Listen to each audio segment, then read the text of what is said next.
Thank you for tuning in to the best parenting show on the internet, Post Daily Dose. It's the Post. It's the Post. It's the Post. The Post Daily Dose. It's the Post. It's the Post. It's the Post. The Post Daily Dose. It's the Post. It's the Post. Hey, what's up, Facebook family? Welcome to another episode of Post Daily Dose. With me, your trusted parenting advisor, faithful guide and servant on the healing journey. What's my name? Big Papa Post. Big Papa Brian+Post. Coming to you guys live from Sacramento, California. Something Rio Cordoba, something place right outside of Sacramento. And it's like 100 and something degrees, which is not great, considering I just came from Crescent City yesterday, and then when I left Crescent City, it was 65 degrees there. And so I think my car actually just read 108. Doesn't feel like 108, but you know, it could be getting close there, I'm sure, in the sun, and I'm in the shade right now. And got a nice big redwood here behind me. Not as big, hello there, Ashley. Not as big as some of the redwoods from up Crescent City way, but still, as you can see, that bad boy is pretty tall. So definitely not the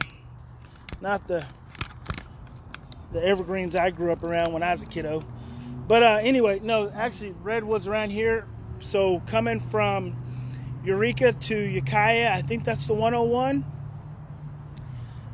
There are some redwoods that are bigger than my tree, and it's like this little 2-lane highway, and these redwoods are right, and you can't even see my hands, but they're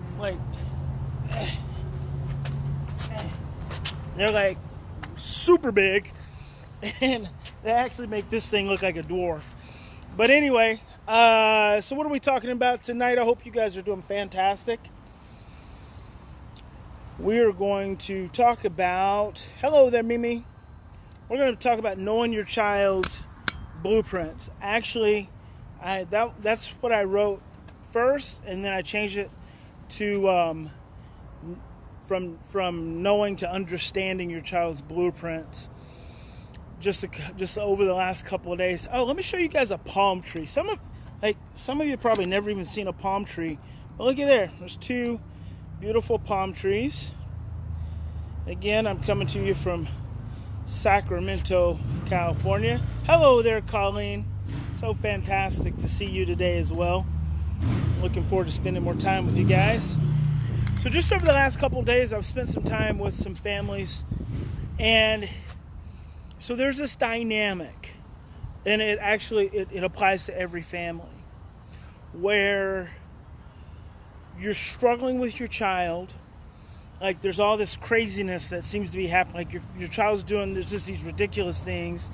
Hey, Annalisa, it's 100 degrees in Oklahoma. I bet it is. Your child seems to be doing all these crazy things, and you're like, where is this coming from? Have a hard time understanding where it's coming from. And what you forget is where your child comes from for you adopted and foster parents.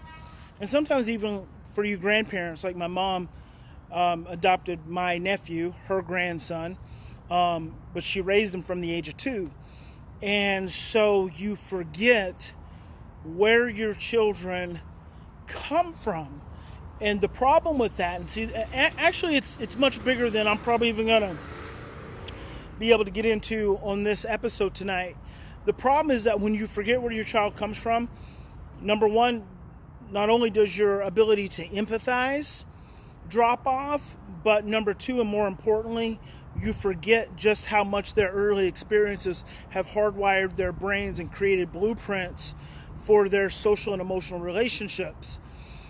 Their early experiences with caregivers or people who were supposed to be caregivers but didn't do a very good job of caregiving actually creates blueprints for how they perceive caregivers to this day. Hey, Betty Jo tuning in from Southern California. Yep, Betty Jo's got palm trees right in her backyard. They're not as prevalent. I mean, there's quite a few in Chico, but you know, Northern California, I bet you don't have no redwood in your backyard though, Betty Joe. So, you know, we have to take what we get, right? So you lose the empathy and you lose the ability to understand the blueprints that your child is actually working with in the world. So John Bowlby said the first 3 years of your life establishes the blueprints for all your future relationships. But because of the decade of the brain, we know it's from conception to up to about the age of 5, where your brain is 95% developed.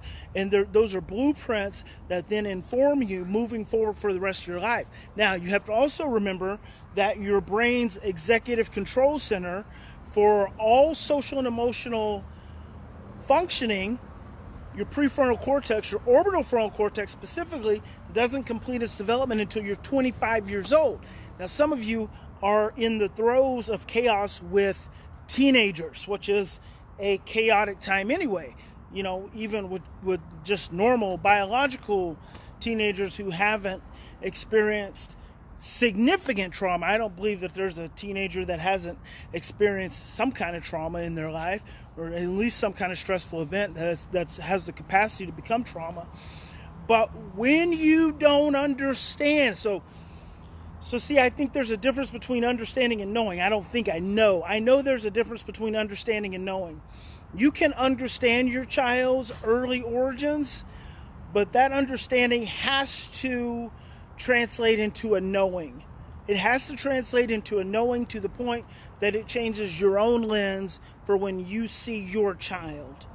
You understand their struggles. So literally, just in the last day, this being day 2, I have spent time with 3 different families, all with teenage girls, all going through the throes of challenges, all teenage girls having experienced the first, almost up to first 8-9 years of their life just being sheer chaos. One of those, you know, the child was all the way up to 3 before they experienced the most security and certainty in their life.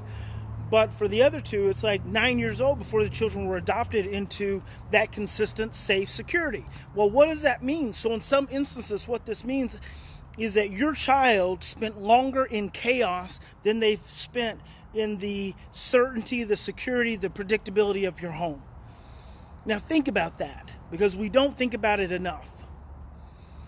Your child who you're raising right now, for some of you, not all of you, some of you, and it's important to understand this, your child may have experienced a longer amount of time in chaos than they've experienced in the consistency and the stability that you've provided.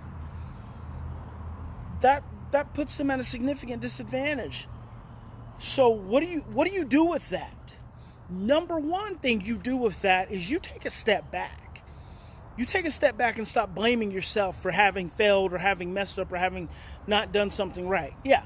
Now, granted, some of you have teenagers and you started when they were infants, or you started when they were 1 or 2 or 3, and now you're in the throes of struggle, you know, and you're realizing that so many of the traditional things you've been doing were rooted in stress and fear.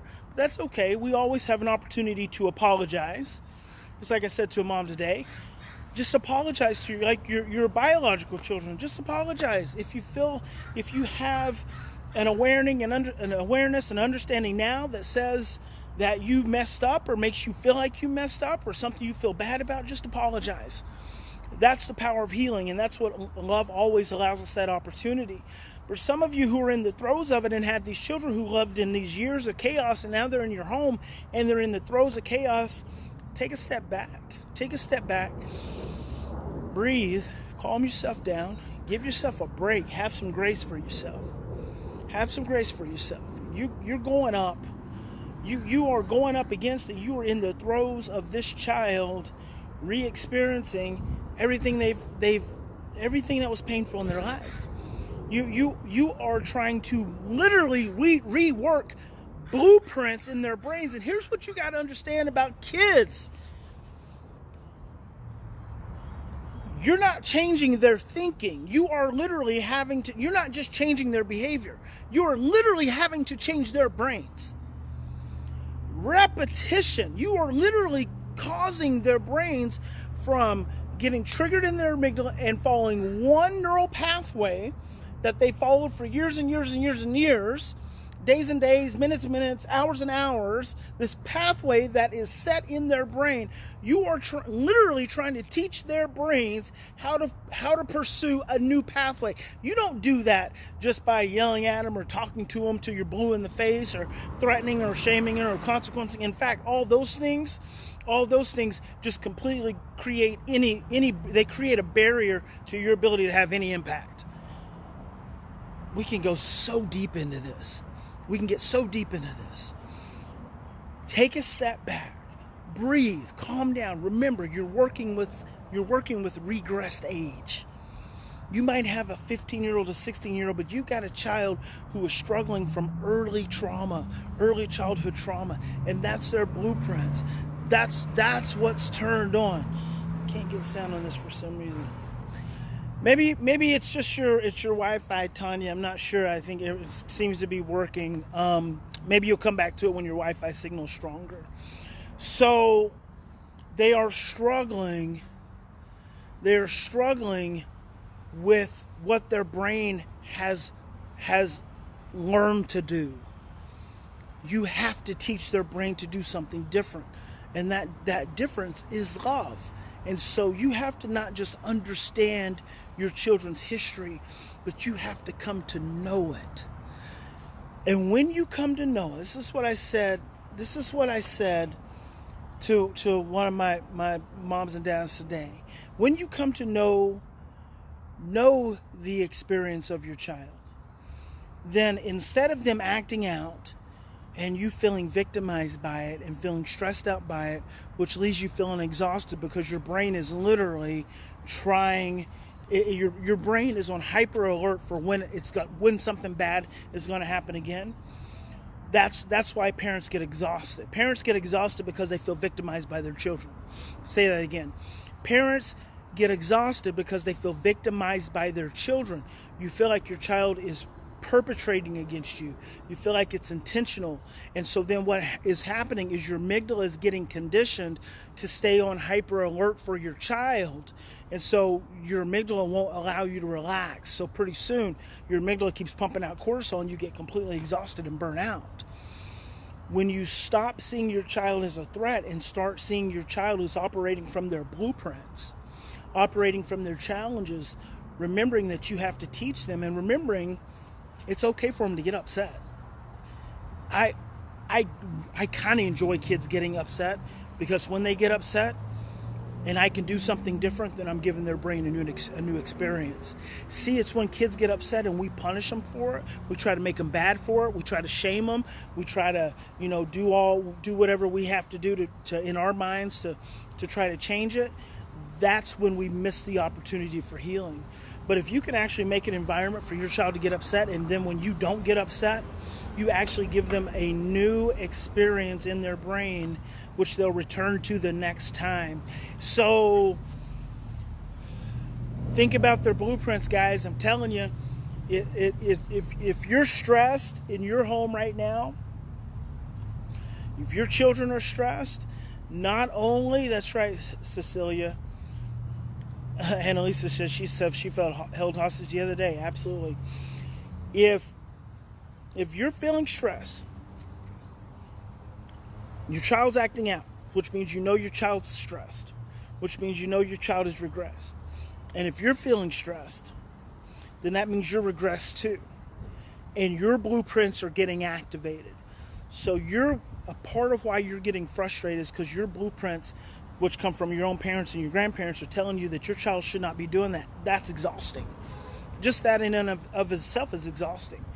The fear, your own fear and anxiety is generated because your blueprints tell you your child should not be behaving that way. And then they keep doing it. And then you get anxious and exhausted. And it's just this nasty negative cycle. See, this is the problem with social services and child welfare agencies and foster care agencies, is that they completely forget and do not understand, nor do they have any degree of knowing about children's true trauma experiences And that's why foster parents and then adopted parents always end up feeling so resentful and frustrated and let down. So that's a whole nother topic. So I'm going to close. Thank you, Ashley, for throwing me those 50 stars. I'm going to close this with a funny story, since I see Reverend Bishop Sugar Bear Harold Crawford watching. So the other morning, I had gotten up early, and I was sitting having my coffee on the couch, and we have a couple kids staying with us. And so one of the teen girls got up, and Miss Edna was in the kitchen too. And this is like 8 o'clock in the morning. And so she gets up. We have a teen boy who's staying with us also. Teen girl gets up, walks in, and she says, and if your kids are watching, you might want to close your ear because I'm about to use a curse word because it's very important I use this language. Teen girl says, 8 o'clock in the morning, "Those motherfuckers right there made my stomach hurt." And Miss Edna said, "What?" And she said, "Those motherfuckers right there made my stomach hurt." And Miss Edna said, "Oh, is that what they're called?" And so I'm sitting drinking my coffee, and I said, oh my goodness, are you serious? Those are called motherfuckers? My mom raised me to believe those were cherries. I'm going to call my mom right now and say, "Mom, you were wrong. Those are actually motherfuckers. All this time, I never knew it." Everyone starts laughing. Giggling, like Miss Edna's like, "Wow, I didn't know that. Wow." That was it. Done. Almost every parent's fear in the world is that if we make that okay, the kid's going to be saying motherfucker from here to high heaven. I did not, and I'm gone. I just left a couple days ago, so I didn't hear a motherfucker again the whole time I was there. I don't know if Harold's heard it, or I don't know if Miss Edna's heard it, but I hadn't heard motherfucker again before up to the time I left. We don't have to make things so triggering and so stressful and so threatening. What happens if those things we perceive to be some of the worst things in the world stop being the worst things in the world? What if they just become opportunities? Opportunities for love, connection, acceptance, and understanding. What if? Hey, in any given situation, we always have two choices.